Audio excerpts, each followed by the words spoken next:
This question is often presented as a simple, intuitive claim. If plants grow faster when extra CO2 is added in greenhouses, it may seem logical to assume that more CO2 in the open atmosphere would naturally benefit agriculture and ecosystems at large. The appeal of this argument lies in its simplicity, but the reality behind it is far more complex. CO2 enrichment works only in tightly controlled greenhouse environments and cannot be generalized to the open atmosphere or to the planet as a whole. What functions as a productivity tool in an artificial, engineered system becomes a destabilizing pollutant when applied at global scale. The conditions that make CO2 beneficial in greenhouses simply do not exist in natural ecosystems. Greenhouse growers add CO2 only because every other growth factor is optimized at the same time. Light levels are carefully controlled and often supplemented artificially. Water and nutrients are delivered precisely, eliminating drought stress and nutrient deficiencies. Temperature and humidity are actively regulated to remain within narrow optimal ranges. In this highly managed environment, CO2 can become the limiting factor, so increasing it boosts growth. This is industrial engineering, not a model of how natural ecosystems function. Outside greenhouses, CO2 is rarely the limiting factor for plant growth. In real agricultural and natural systems, rising CO2 is accompanied by higher temperatures, which increase heat stress and crop failure. Climate change intensifies droughts, floods, and extreme weather events, all of which reduce yields. Nutrient limitations prevent plants from converting extra CO2 into usable biomass, and higher temperatures increase ground-level ozone that directly damages plant tissues. When these factors are considered together, the global effect observed is yield loss, not yield gain. Even in cases where yields rise slightly, the nutritional quality of crops declines. Elevated CO2 concentrations reduce protein content and key micronutrients such as iron and zinc in staple crops. This directly undermines food security and human health, especially in populations already vulnerable to malnutrition.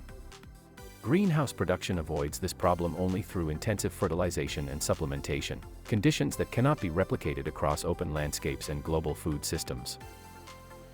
Natural ecosystems cannot regulate their environment the way greenhouses do. Forests cannot control water availability, nutrient balance, pests, or wildfire risk.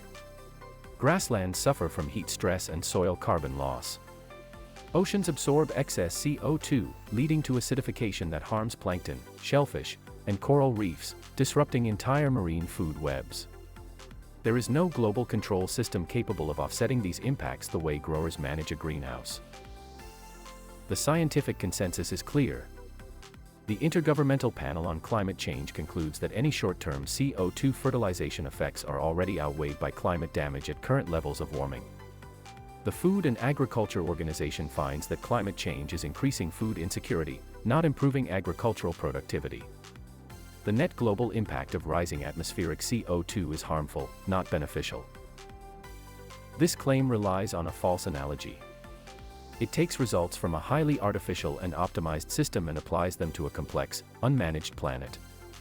By stripping away context, it reframes pollution as a benefit. This is why the argument frequently appears in climate misinformation narratives despite being contradicted by real-world evidence.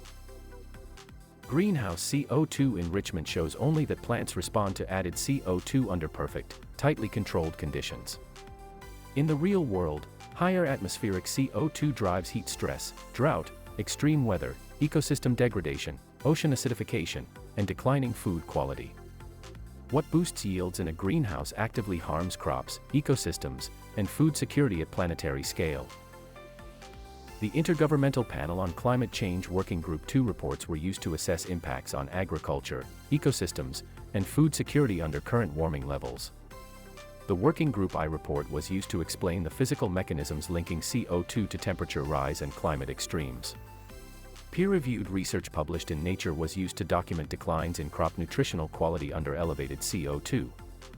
Oklahoma State University extension materials were used to explain how CO2 supplementation works in greenhouse settings. United States Environmental Protection Agency resources were used to document ozone damage to vegetation. National Oceanic and Atmospheric Administration resources were used to explain ocean acidification and its ecological impacts. Viewers can pause here to view the full citations and follow links to the source material.